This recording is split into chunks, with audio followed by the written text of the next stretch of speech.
Boa tarde a todos e sejam então muito bem-vindos a esta que é a 19ª live do Entre Linhas, um espaço de conversa norteado pelas palavras de escritores, tradutores e outros intervenientes no processo da escrita de um livro sobre o próprio livro. É entre linhas que as palavras surgem e nas entrelinhas discutiremos o seu significado. Esta 19ª live, que não é uma mentira, decorre no dia de consciencialização para o autismo. Neste dia ainda celebram-se os livros infantos reis. Para além disso, lembro que no passado dia 27 de março assinalou-se o Dia Mundial do Teatro. Por isso esta será uma conversa temática e celebrativa e como tal convidei alguém versado na matéria. André Marraças, nascido em 1976, estudou realização plástica do espetáculo na Escola Superior de Teatro e Cinema e tem ainda o Master of Arts in Scenography, e eu, desculpem-me se não vou pronunciar bem este nome, mas é complicado, da Hogeschool de Kunst, em Utrecht, na Holanda. É encenador, dramaturgo e intérprete e, para além disso, desenvolve ainda a atividade enquanto redator publicitário e guionista para a televisão, tendo integrado a equipa nomeada para um Emmy com a Rosa Fogo da SIC. Tem vários livros publicados, teatro, dos quais destaco um mais recente, que também vai dar aqui um mote para a conversa, sobre as andantes, o Triângulo Cor-de-Rosa e Fronteiras, editado pela Edições Snob Artistas Unidos. Sem mais delongas, e porque não o quero ofuscar, muito menos o espetáculo aqui a nortear então a nossa conversa, vou adicionar o André à conversa porque é para ouvir que aqui estamos. Já está. Conseguem-me ouvir? Acho que sim, eu pelo menos consigo. Portanto, Primeira vez que uma coisa assim estava um bocado receoso. Obrigado pelo convite, antes de mais.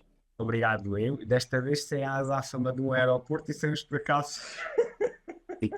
Mas agora não lembro. É verdade.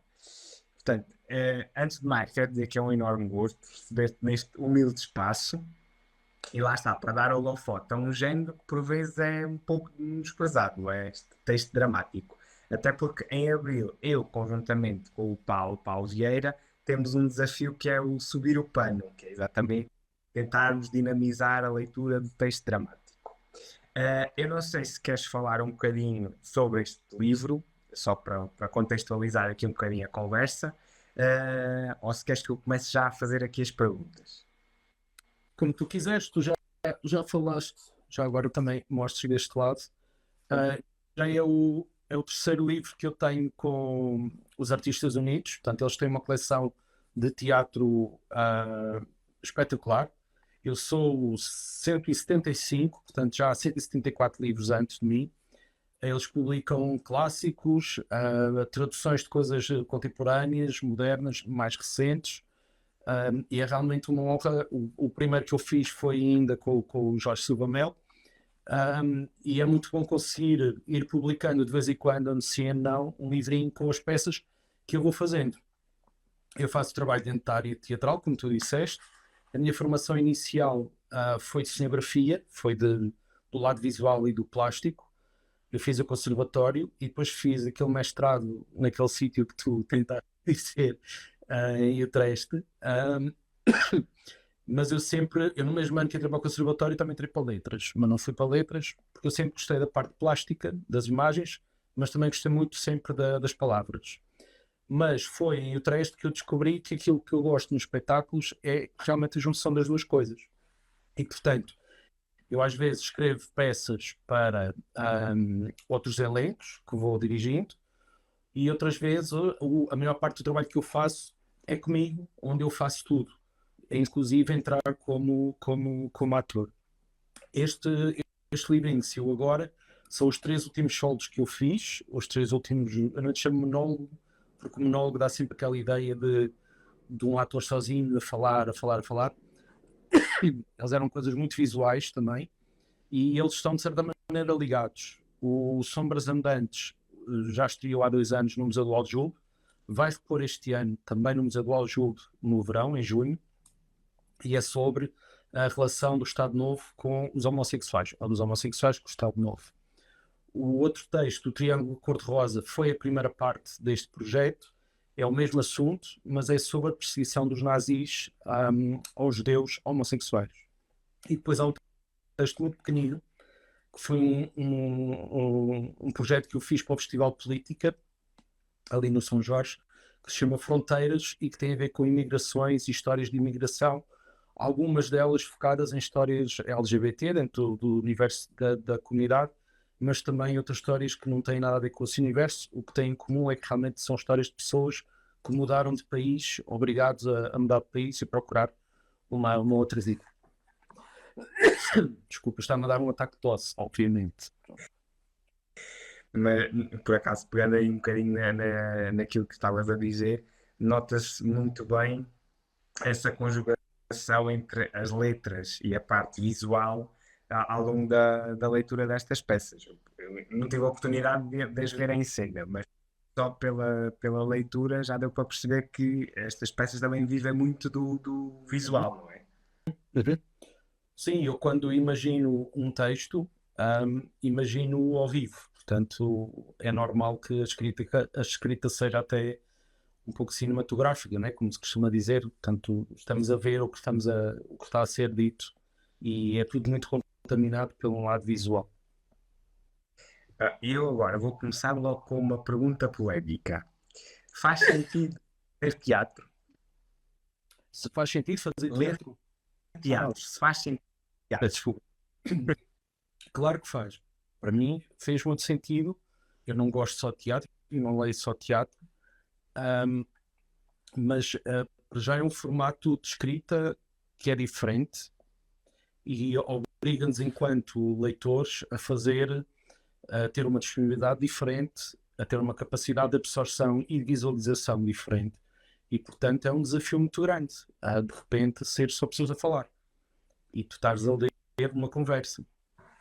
E isso também me ajudou muito a ficar com o gosto por coisas muito variadas. E quando era miúdo, além de ler prosa e poesia, também lia teatro, e o próprio teatro que eu lia era muito variado. E isso deu muitas fontes, deu muitas inspirações, e eu acho que é um mundo que se abre tanto ou mais interessante como a ficção e romanceado. Porque tu tens acesso a toda a nossa história, toda a história da civilização está toda escrita em teatro, portanto faz todo sentido ler teatro. Eu peço desculpa, eu já sabia, tive o dia todo à espera de um ataque de tosse. Sim, diz-me mais coisas. E, portanto, aqui a leitura do teatro exige mais de um leitor. Depende, eu acho que exige um bocadinho, porque não há o foco, não há o descritivo, mas em princípio terão. E portanto aquilo que nós lemos são vozes. E portanto é preciso ter essa atenção. A história desenrola-se geralmente de outra maneira, o tempo é diferente, geralmente é um tempo mais comprimido, é uma noite, é uma semana, são dias, não tem propriamente, não são anos, não são epopeias. Também as há, mas por norma a zona temporal é mais curta. E isso também implica, às vezes há uma folha inicial que te dá uma caracterização, mas por norma não tens mais nada. Ou seja, tens um nome de uma pessoa e tu tens que estar sempre a tentar ver, ou melhor, pondo a coisa agora do outro lado, enquanto autor, enquanto dramaturgo, tu tens que, aquilo que a personagem diz tem que te dar tudo sobre o que ele é. Ele tem uma frase curta, é uma pessoa que fala de maneira curta, se ele se alonga nas frases já é outra característica, se falam as pessoas umas em cima das outras e se dá todo outro ambiente à cena. Ou seja, é todo um mundo, é todo um mundo. E eu acho que isso, enquanto leitor, é muito desafiador e é muito bom também conseguirmos ler um teatro que nos desperta em todas essas emoções. E ele vai mais ao cerne da alma humana. Nós temos cá dentro. Sim, porque é mais honesto, talvez, é mais verdadeiro. São pessoas a falar, não é? Portanto, penso que será mais transparente, ou deveria ser. Ou pelo menos o teatro que eu gosto é um teatro mais de voz, de honestidade, se quiseres. Isso agrada-me bastante, mais do que um texto que seja super rico no dizer, super adjetivado, muito barroco, muito complexo. Interessa mais que eu consiga, através do que aquela personagem está a dizer, que eu consiga ver aquela pessoa. Isso é o que é mais fascinante, acho eu. Eh, E pegando agora aqui nesta questão do teu teatro, são assim peças um bocadinho fora, tem uma estrutura um bocadinho fora do habitual, não é?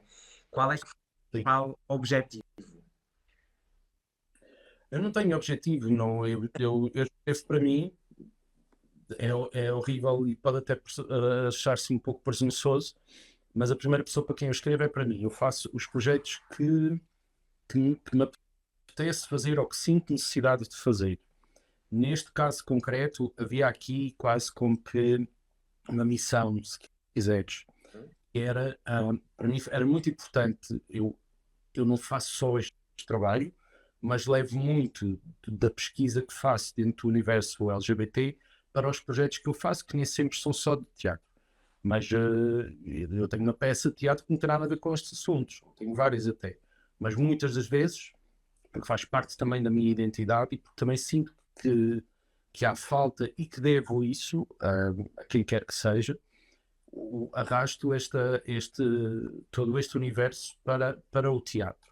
E neste caso, no caso dos Sombras Andantes, foi uma necessidade de não haver montes de registros cá fora enquanto interessado, investigador, historiador, o que seja. Tu não tens muito registro destas vivências desde 1926 até 74. E pior, tu agora se olhares para trás, essas pessoas estão todas a morrer, se é que já não morreram. Portanto, se essas memórias não ficaram registadas, é mau, é muito mau sinal.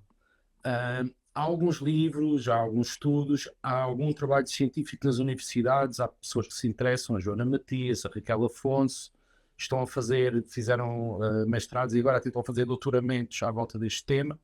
Há um ou outro livro sobre o assunto, mas há pouco, ou pelo menos eu acho que é insuficiente.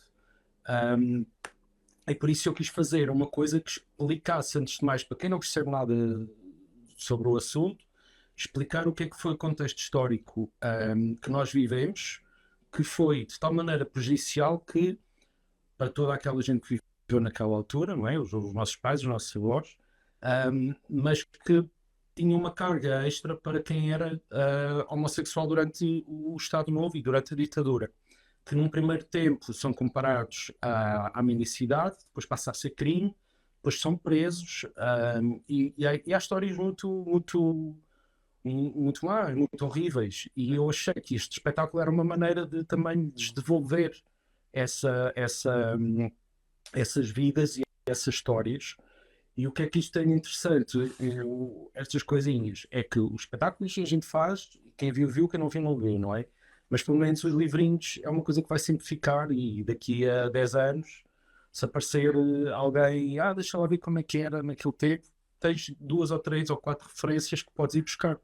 E eu acho que isso, pelo menos, é o que me move, porque é isso que eu também procuro nos trabalhos das outras pessoas que eu gosto e que sigo e que me inspiram. Já falámos aqui um bocadinho da ideia que deu origem então a estas peças. E eu agora queria que me explicasse ou que tentasse responder se realmente o conjunto destas três, esta tríade que aqui temos, não é? Se realmente funciona como tríade em si, ou seja, se estas peças quase que falam entre elas, ou se têm ponto de ligação. Foi por acaso que elas foram feitas sequencialmente. Não parece. Mas foi, aliás, isto no teatro nós nunca sabemos o que é que vamos fazer a seguir. Portanto, para quem não está familiarizado com o universo, é muito ingrato, porque eu hoje tenho uma ideia, apetece-me fazer um espetáculo sobre pessoas que gostam de livros. Entre ir propor um teatro, procurar um apoio, depois consigo, não consigo, são capazes de passar 2 anos. Portanto, é só daqui a 2 anos é que vou fazer o projeto que quero fazer hoje. Portanto, isto de repente houve assim uma série de coisas que se alinharam e que fizeram esta ordem. Primeiro o Triângulo Cor-de-Rosa, que foi feito num festival de marionetes e formas animadas, porque eu tinha muita tralha, muitos objetos que serviam também para contar a história. Depois fomos para o lockdown e quando reabrimos todos, quando voltámos à vida, fiz o Fronteiras e a seguir fiz o Sombras Andantes. Ou seja, eles sozinhos funcionam, obviamente, porque apesar de ter um tom a nível de escrita e porque são solos, são muito parecidos e têm uma temática que atravessa todos, sobretudo o Triângulo e o Sombras, mas eles funcionam sozinhos. Aliás, eu nunca fiz espetáculos, os 3 espetáculos juntos. E, portanto, não precisas de ler um texto para perceber o outro e são realidades completamente diferentes. Eu acho que sim, e tudo isto se encaixa dentro das coisas que eu tenho feito, mais ou menos vai criando um corpo mais ou menos coeso de trabalho.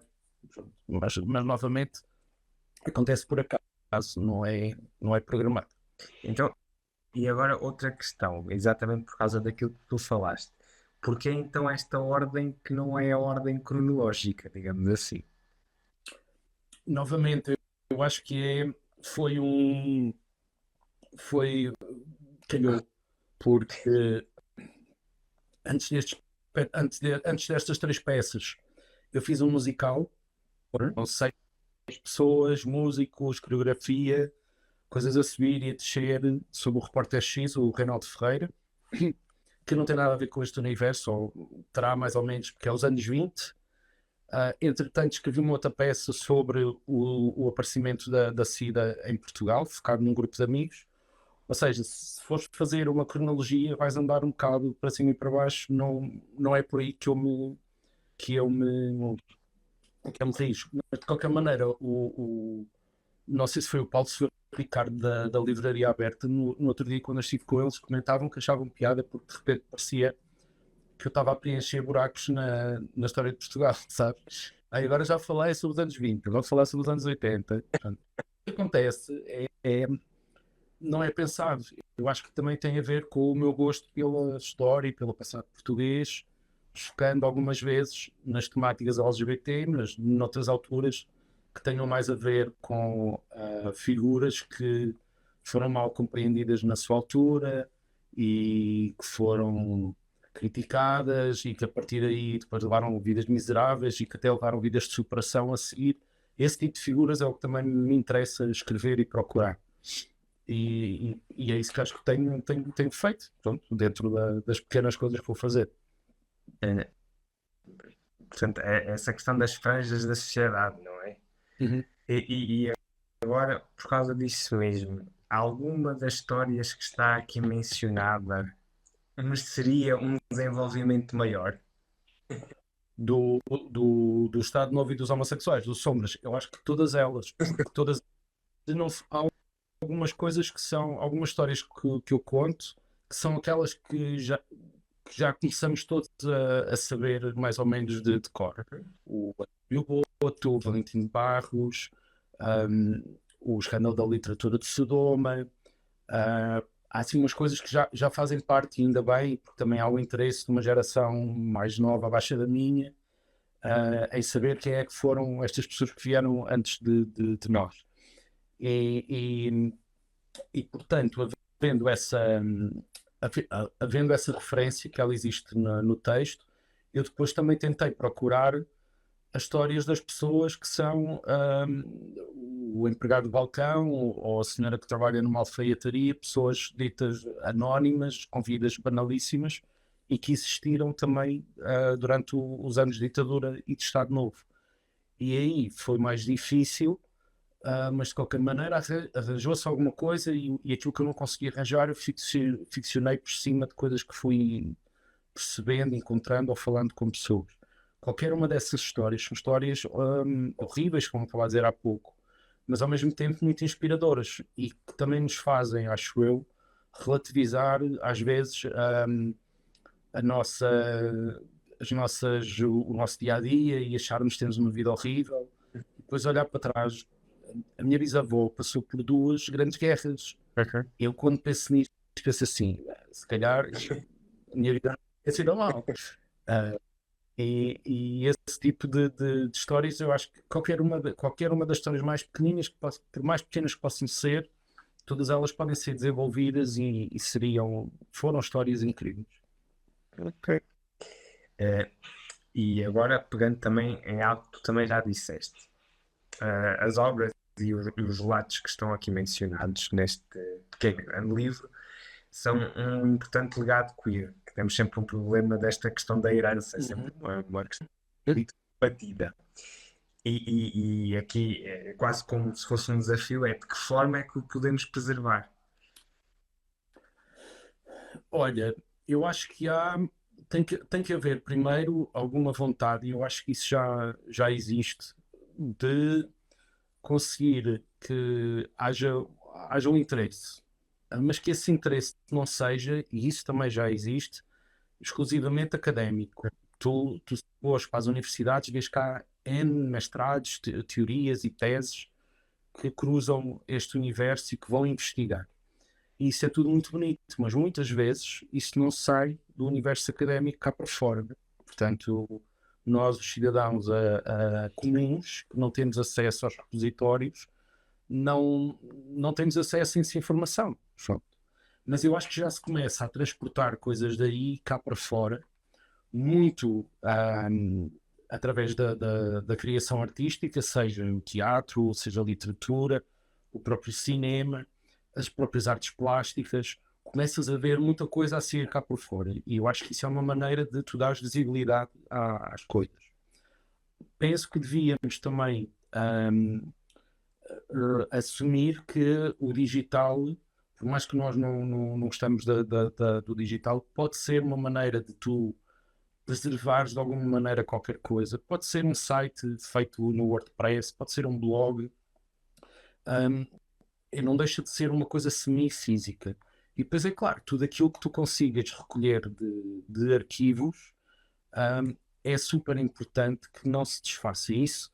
Isso é uma consciência que nós, os mais novos, temos que ter perante as gerações para a frente. Se conhecemos alguém que tem um arquivo relativo, que tu achas que tem um poder histórico, que tem algum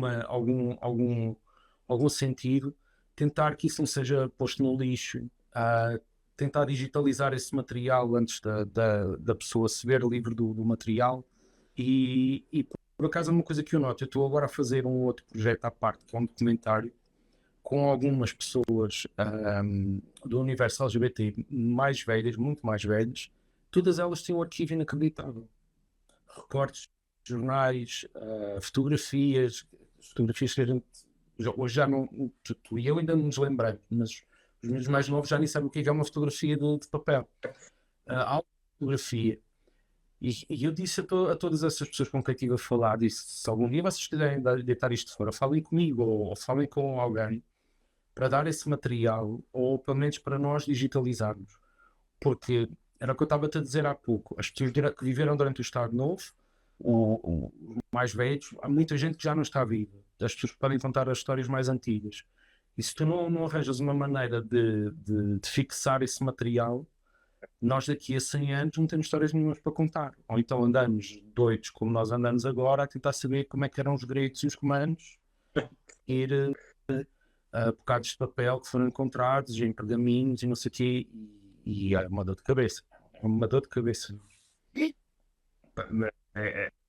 facto, como estavas a dizer, se calhar aqui a aposta no tecnológico pode ser uma arma, apesar de todos os se's e todos os que's que é correta, mas pode ser aqui uma arma que nos possa auxiliar nestas bandas, não é? Olha, e passando também para outra questão que também tem aqui alguns desafios. Logo no início disse que o texto dramático é uma leitura de nicho. E como é que esta leitura, ou seja, que estratégias é que podem ser utilizadas para tentar dinamizar estes livros, não é? Junto das comunidades literárias e junto da população em geral, que normalmente vê sempre assim com muito receio o texto dramático e mesmo, eu até agora posso fazer aqui um parênteses, mesmo até a nível do ensino, não é? Não é propriamente, é sempre quase deixado para segundo, ou terceiro, ou quarto plano, não é? O estudo do texto dramático. Então, que estratégias é que nós podemos aqui utilizar para de alguma forma alavancar aqui o teatro? Olha, não sei a forma prática, mas diria que há duas coisas que podem ser feitas. Uma delas era o que tu estavas a dizer. A questão das escolas. Eu lembro-me nos últimos anos, antes da faculdade, porque estava a pensar em ir para letras, tínhamos aquele 10º ano em que dávamos 6 ou 7 romances, inclusive os maias e tudo mais.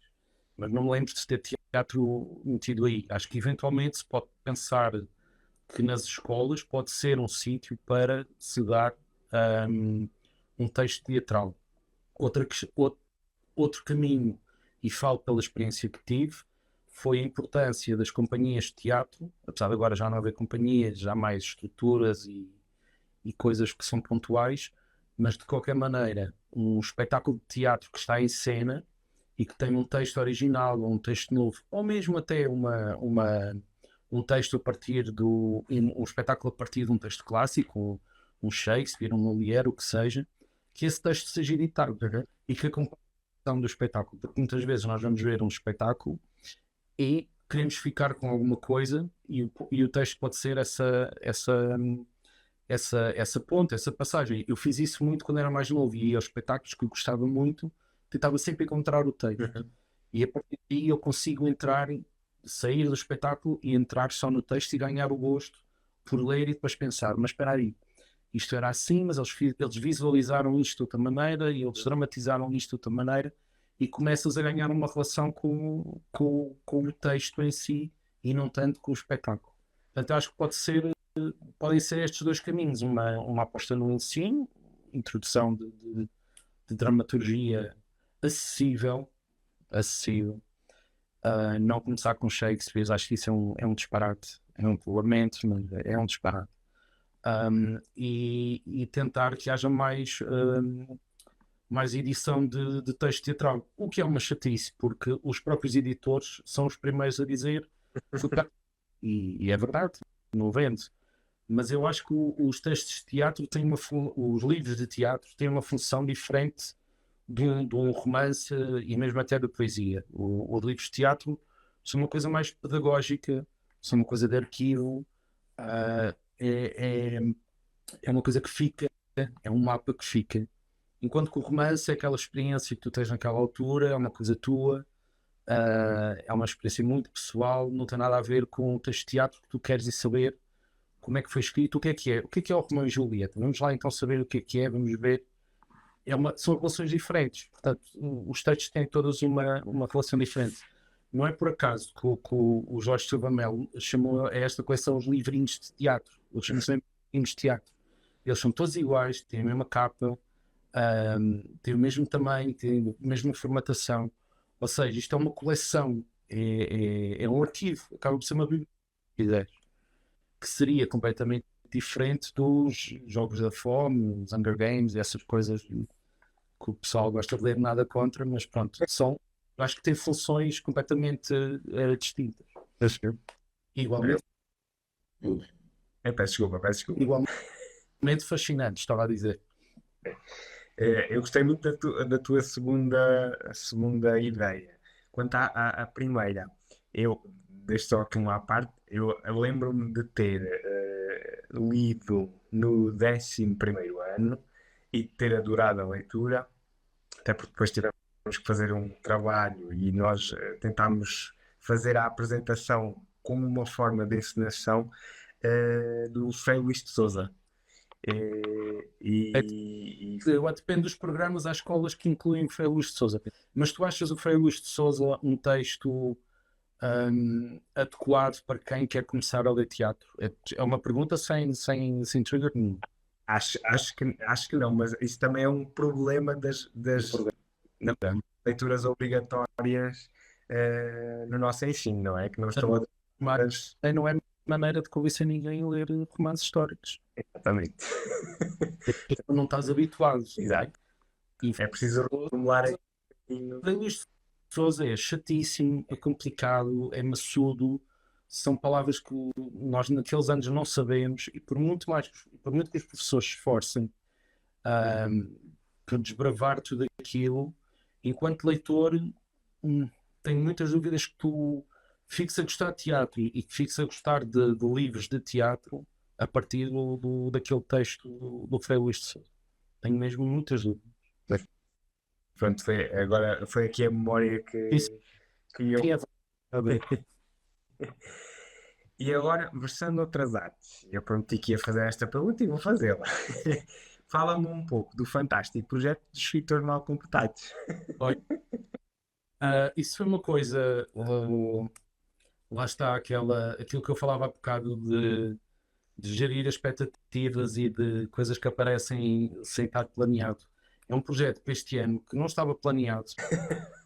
E veio o ano passado recebi uma bolsa de criação literária, e estive em Madrid a escrever um texto que há de sair este ano, espero,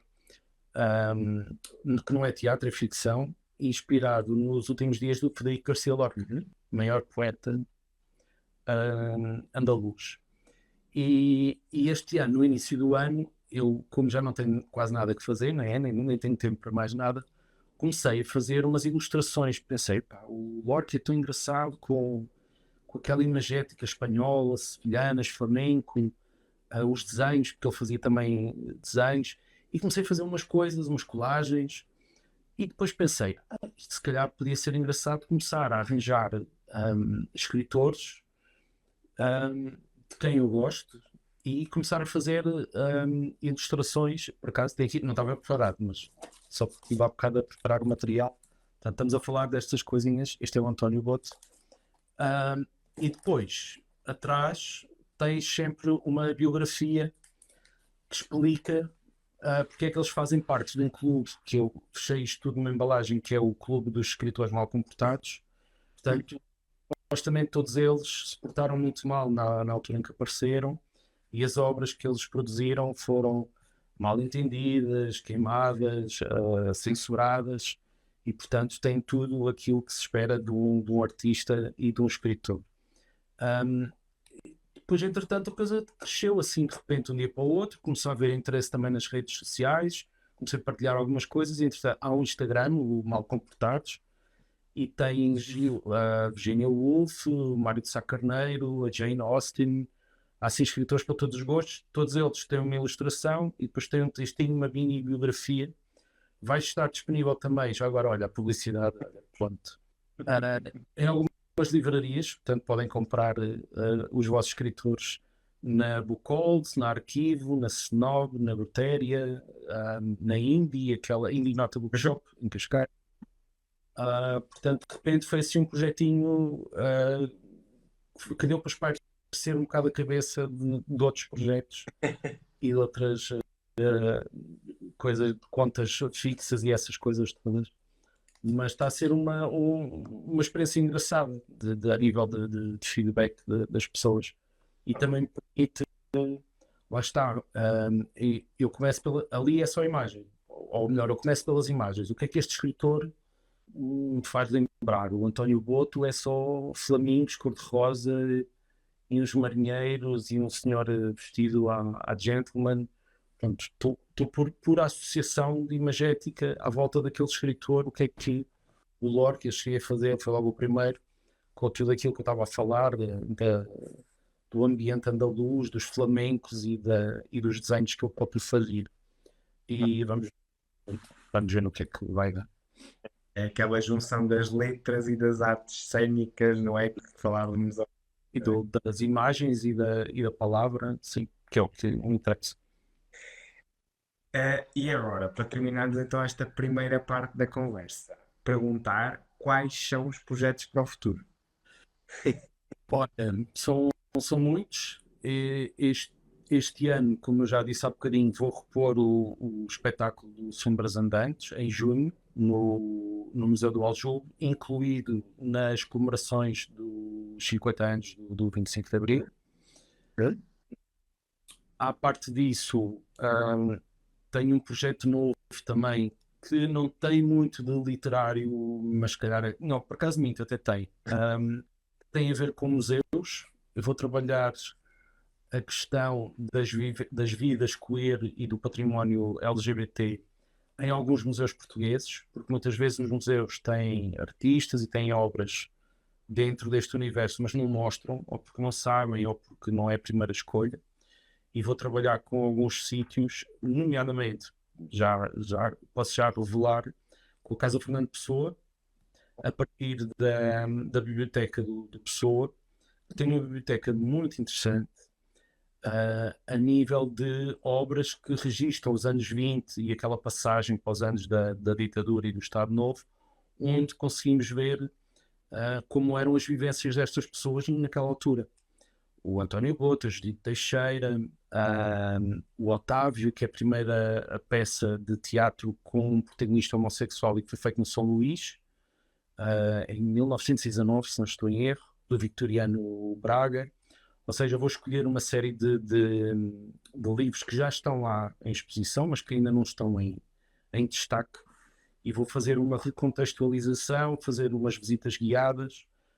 Isso vai ser um projeto que vai ocupar bastante depois do verão. E antes estou com mais coisas. Olha, vou começar a fazer teatro para crianças, que é uma coisa que não costumo fazer, e está a ser também um desafio engraçado, porque a escrita para crianças é completamente diferente. E a escrita infanto-juvenil, pronto, o meu espectro vai ser um bocadinho mais alargado, e estou assim um pouco cheio de mil coisas a começar e já a trabalhar para a frente, que é o problema do teatro é esse. E neste momento já estou a pensar no espetáculo que vou fazer em 2026. Estou a trocar e-mails com o teatro, a ver datas, e como se fosse uma coisa para amanhã. Pronto. Mas é o que é. É o que é. É isso. É engraçado porque hoje se celebra-se o dia do livro infantil juvenil. E eu já não sei se foi o ano passado, eu acho que foi há 2 anos. Foi há 2 anos, foi. Que eu li a antologia do Manuel António Pini e depois li a biografia mais recente, escrita pelo Álvaro Magalhães. E ele tem uma ideia de um livro infantil juvenil muito engraçada, porque ele diz que não existem livros infantis ou livros para adultos, existem livros, não é? Nós depois é que. E eu, por acaso, esta concepção chamou, disse-me alguma coisa realmente importa, e acho que qualquer pessoa consegue ler e ler muito bem um livro do Manuel António Pino. E esta compartimentalização da literatura, e temos que etiquetar tudo, às vezes acabamos por perder determinadas coisas, não é? Mas isto é em vários aspectos da vida. Estou a ter essa experiência justamente com um dos projetos que eu estou a fazer para infanto-juvenil, que é a adaptação de um livro que faz parte do Plano Nacional de Leitura para a 4ª classe, portanto, são crianças, e é O Gigante Egoísta, do Oscar Wilde. Oscar Wilde, para mim, é um dos meus escritores preferidos. Tanto teatro como depois o Dorian Gray, que é o único romance que ele tem. Ele escreveu para os filhos dele uma série de contos infantis, que a primeira reação, para quem não conhece, é que giro, os continhos do Oscar devem ser super divertidos ou qualquer coisa assim. As histórias são horríveis, são piores que os contos dos Grimm ou do Christian Andersen. Eu estou a tentar, porque eu não quero mexer muito no texto, porque é isso que me agrada, é fazer o texto original. Mas o texto que eu estou a mexer é uma história horrível, com um rapaz que é morto no final, que aparece como uma imagem quase de um Cristo.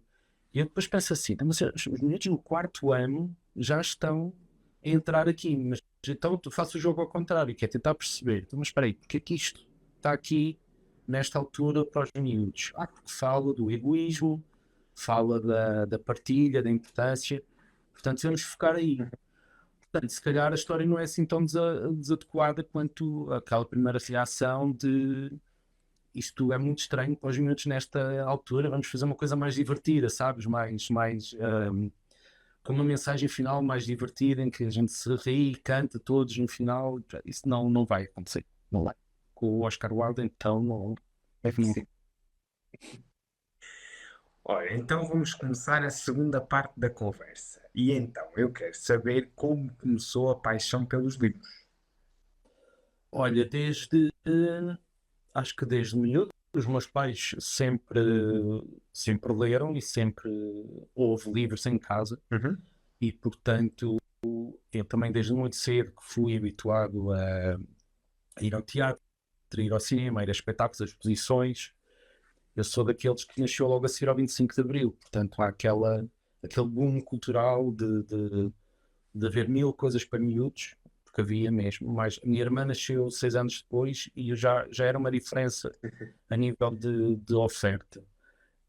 E portanto eu sempre tive livros em casa e sempre tive uma curiosidade de tentar perceber que livros eram aquele. Desde muito cedo que mesmo sem estrutura, escolhia livros para começar a ler, até que comecei a organizar o meu caminho e também a nível de escola, depois comecei a achar que ia para letras e portanto depois também escolhia aquela área e comecei a ter mais disciplina e a escolher coisas mais indicadas para a minha idade, para o meu percurso, mas eu sempre gostei de coisas muito variadas e portanto eu desde muito novo que lia teatro, lia prosa e lia poesia também, portanto sempre foi uma coisa muito natural os livros e mandava vir livros de fora, na altura ainda não tínhamos a Amazon nem a internet, mas lia muito em estrangeiro, lia coisas em inglês, lia poesia em espanhol, descobri o Lorca assim, e portanto os livros sempre fizeram parte, e ainda hoje fazem, pronto, É notório. E atrás é notório. é o que né? Portanto, é uma paixão, claro que sim, mais do que faz parte da vida, não consigo não ter nada com que ler e estarei sempre ocupado com o livro e sempre acompanhado com E agora, realmente, por causa desta questão de tentarmos juntar as diferentes artes. Isto para contextualizar aqui um bocadinho a próxima pergunta. Eu tenho feito uma recolha de várias músicas que estão sempre disponíveis numa playlist relacionada então aqui com a próxima pergunta. É se há alguma música ou músicas ligadas ao processo da escrita deste livro em particular.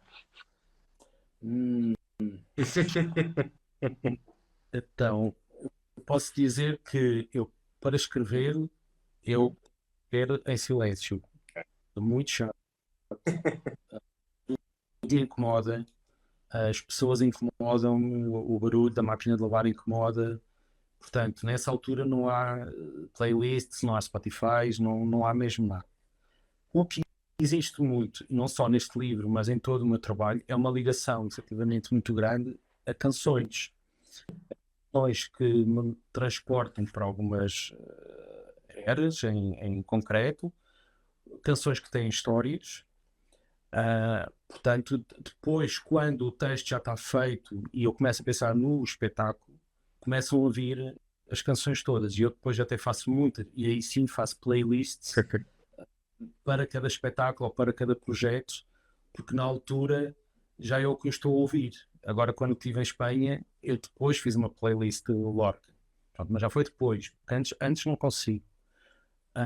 Portanto, vai sempre haver canções. No caso do Sombras e no caso do Triângulo Cor-de-Rosa, há canções históricas, há canções que te contam uma história, que estão associadas a várias coisas, e nomeadamente no caso do Sombras, tu até podes dizer que há muitas canções que passaram pela censura, nomeadamente a revista portuguesa, por exemplo, estou-me a lembrar agora, que te contam vidas queer naqueles tempos, ou depois mesmo nos anos logo a seguir à Revolução, que que cantam essa liberdade.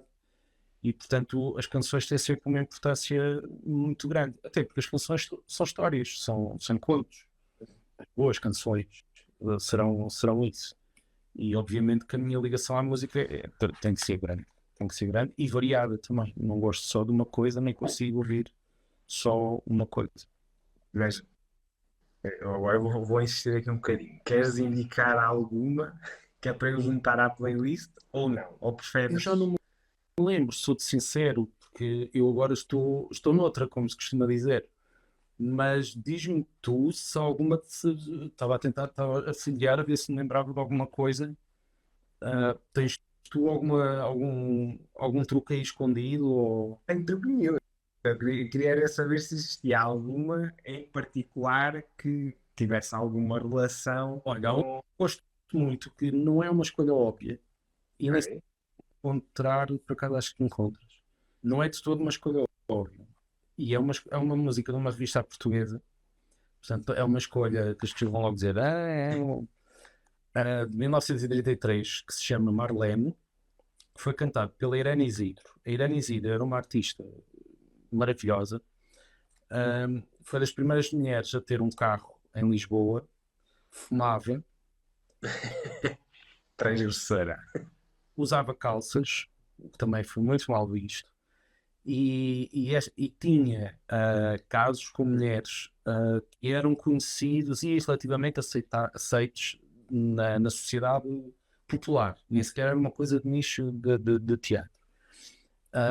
E em 33, que é um ano já complicado a nível de política e de sociedade portuguesa, havia uma revista que era o Pernas ao Léu, onde ela aparecia a fazer uma imitação de Marlene Dietrich, que já estaria fora da Alemanha, mas seria a altura o pós-androginia que ela propunha, a mulher de smoking, tudo isso que nós conhecemos. Ela fez uma reinterpretação dessa imagem numa canção que falava muito em Marlene, deitaste as saias fora, fizeste muito bem, e portanto defende esta imagem de uma mulher que não é aquela imagem que na altura a sociedade queria impor. E foi um número extremamente popular, ainda assim, por todas estas razões. E há uma curiosidade até que nos anos 90, agora já mais próximo de nós, o Filipe Laféria, quando fez o Passa para mim no Recio, que era aquela antologia da revista portuguesa, não sei se os ouvintes se lembram disso, tens um público mais jovem, mas acho que sabe o que foi o Passa para mim no Recio, que era um espetáculo que era a história da revista portuguesa. O primeiro ato acabava, era feito de forma cronológica, e o primeiro ato acabava justamente com o número da Marlene, de Irene Isidro, e a própria Irene Isidro, já quase a chegar ao final da sua vida, aparecia em cena, de smoking branco, a cantar mais uma vez esta canção, e era assim uma coisa, era um momento muito comovente, porque ele estava a dar palco àquela pessoa num contexto absolutamente diferente do original, e portanto aquela canção ainda ganhava um significado muito maior. Eu escolheria isso, não é a escolha óbvia, se calhar que tu estavas à espera, mas agora de repente achei que se calhar seria para mim o mais indicado. Essas é que são as minhas escolhas. E agora uma pergunta complicada. Como é que é encarar um papel em branco? Olha, ah, eu não tenho muitas coisas de escritor, sabes? Já falei isso de como é que é escrever e que é super glamouroso e não sei o quê, não é? É horrível. É horrível. É horrível, olha. Eu tenho não sei quantas hernias, dói-me as mãos, já mudei de óculos este ano pela segunda vez. É, é super cansativo estar sentado muito tempo. Ou seja, escrever não é uma coisa glamourosa. É maravilhoso, claro que sim. Mas a minha cabeça funciona de uma maneira que, acho que já deu para ver. Eu estou sempre a pensar para a frente, para trás, no que vou fazer, no que já fiz. Pronto, e portanto, o trabalho criativo está sempre a acontecer. E eu acho que a folha branca começa aqui, percebes? Portanto, quando chego ao papel, eu demoro muito tempo a pensar nas coisas, ou demoro algum tempo a cozinhá-las, mas nunca deito cá para fora antes de já ter uma ideia muito concreta do que é que quero fazer ou escrever, não é? Portanto, eu quando chego ao papel, já sei o que é fazer.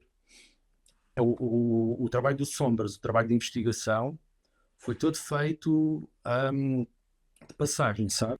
vou à biblioteca, compro este livro, faço aquilo, tiro notas. Ou seja, não fiz uma folha branca a começar a fazer notas estudadas. Foi mesmo uma recolha, uma absorção. Quando cheguei à minha folha branca, à minha página branca, eu já sabia o que é que queria escrever e já tinha um espetáculo até todo em mente. Lá está. Portanto, a folha branca para mim não é um problema, porque a coisa acaba sempre por vir e por se fazer. E também porque aprendi com os anos a gerir a expectativa criativa. Portanto, eu agora estava há bocado a falar da Bolsa de Madrid. Foi só um mês. Portanto, eu sabia que o que ia lá fazer não era uma coisa imensa e que eu não iria ter tanto tempo assim e que me ia fazer muito mal depois sair de lá, vir para Lisboa e continuar a trabalhar. Ou seja, eu tinha que fazer um trabalho concentrado, porque desligando do trabalho e chegando cá, depois foi o arco da velha para repegar na coisa, não é? Portanto, eu acho que há que gerir esta expectativa de vou escrever um texto de teatro, ok, é para onde? É com que dinheiro? Então vamos acertar que vai ser uma coisa desta maneira. Agora vou fazer um romance, que é um romance que eu não sei se vou publicar, mas sou completamente livre. E a postura é completamente diferente. Se tu gerires esta expectativa criativa, ganhas menos problemas, porque a criatividade pode ser uma frustração muito grande. E acho que é uma das poucas coisas que eu aprendi é isto, é conseguir fazer essa gestão de expectativa do que tu estás a produzir, aquilo que queres fazer em relação àquilo que a coisa vai ser. Perfeito. E agora, uma pergunta que também pode ser de difícil resposta pelo número. 3 recomendações literárias, sendo que podem ser um pouco mais. Muito difícil, muito difícil. Olha, não sei. O que é que eu posso recomendar? Eu gosto sempre de recomendar, assim de cabeça, o Retrato de Dorian Gray, do Oscar Wilde, porque foi uma coisa que eu li muito novo e que me afetou imenso, porque me abriu portas para uma personagem que tinha um fascínio por uma beleza, mas que ao mesmo tempo era um criminoso, mas depois despertou uma paixão pelos vitorianos, coisas estranhíssimas de sangue misturado com flores, ou seja, uma imagética que não é uma imagética normal. Foi um livro que me perturbou e mexeu imenso e é um dos livros da minha vida, portanto recomendo absolutamente esse livro. Outra coisa que eu gosto muito de recomendar é um autor que não é muito conhecido em inglês, que é o Neil Bartlett. Ele tem um livro que se chama Ready to Catch Him Should He Fall, que foi um livro que eu li quando estive na Holanda, em que passei noites sozinhas muito difíceis, e o livro foi uma grande companhia. Aquilo é um livro que conta uma história estranha também, sobre umas personagens que eu nem sequer consigo descrever, mas tem a ver relações de uns com os outros. Tem uma ponte com o Oscar Wilde e com na Londres dos anos 90. Portanto, eles cruzam ambientes, mas é super sensual. Eu descobri um tipo de escrita que achava que nem sequer, que desconhecia que se podia usar, e portanto é sempre também um livro que eu recomendo, Ready to Catch Him Should He Fall, do Neil Bartlett. A terceira, não sei, mas vou-te recomendar talvez uma coisa que eu ando a ler agora, também leio, sou daqueles que leem 5 coisas ao mesmo tempo. Este chama-se All the Violet Tiaras e veio de aberta, que é sempre que é um dos melhores sítios para mandar vir livros. E é um livrinho muito pequenino, All the Violet Tiaras, Queering the Greek Myths. E o que é que isto faz? Eles fazem uma análise, uma comparação entre os mitos gregos e romanos, as histórias de deuses do mesmo sexo, não pessoas do mesmo sexo, mas deuses do mesmo sexo, e fazem comparações com livros de agora que já foram escritos, onde estas personagens ou este tipo de temática aparece. E, portanto, é muito engraçado, porque tens autores contemporâneos, tens pessoas como a Ana Carson e coisas mais recentes que fazem a sua reflexão sobre os mitos e misturam a questão queer, devolvendo quase o mito original da literatura.